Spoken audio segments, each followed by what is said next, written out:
Lauren, thank you. This morning, we're continuing our special series of reports on anti-Semitism in America. And this week, the focus is shifting to the single most important thing we can do today to ensure nothing like the horrors of the Holocaust can ever happen again. And of course, that is education. Helping current and future generations understand how it happened, what led up to it, and what we as individuals and as a society need to do going forward. For the last couple of years, our partners at the USC Shoah Foundation have been working with artificial intelligence technology so people can ask direct questions of Holocaust survivors about their experiences during and after the war, even after they're gone. The Florida Holocaust Museum in St. Petersburg welcomes thousands of students and visitors every year. Today, it is home to a unique experiment in sharing knowledge across generations. It's called Dimensions in Testimony, a project of the USC Shoah Foundation. And even now, in the beta testing phase, the results are impressive.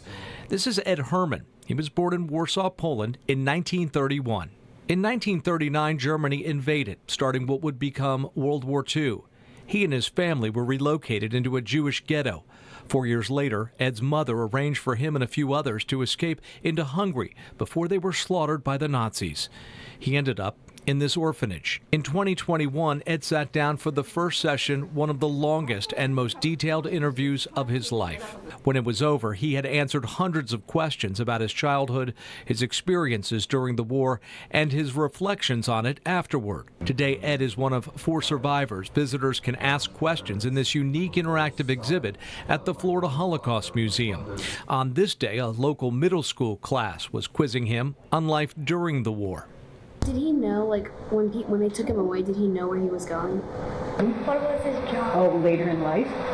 No, like, in the ghetto. In the ghetto? Was he the only one in his family that survived? I lost many close relatives during the war, including my grandparents on both sides. Well, my grandfather on my mother's side, and my grandparents on my father's side. So there are many victims of the Hitler's executioners.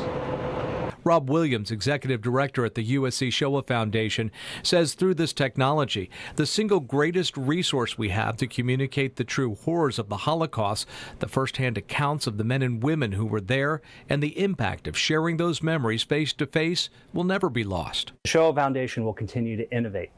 It will continue to experiment. It will continue to push the envelope of how we can use technology and new media to reach audiences, to educate them, to teach them fact from fiction, and to ensure that the voices of survivors continue to teach us in perpetuity. It is somewhat unsettling to people when they come in, that they feel that they're talking to a person who's sitting in front of them. Well, they are talking to a person, and that person has been asked and has answered 1,000 questions, so that when you ask a question, it will give you an answer. And yeah, that definitely looks like we're coming in hot on the Instagram, so let's see what 320 looks like.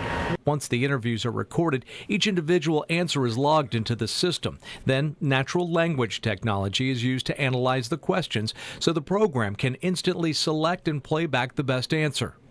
It feels intimate too, because you ask the question and he's responding to it. You really do feel like you're having a conversation with someone. But even this state-of-the-art technology can't be prepared for every question that might be asked.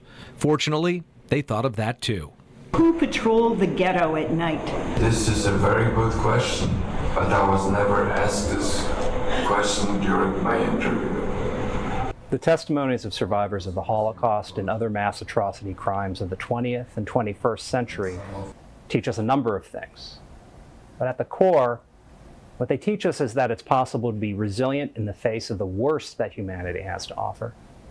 It's possible to stand up and live through traumas that most of us cannot possibly imagine.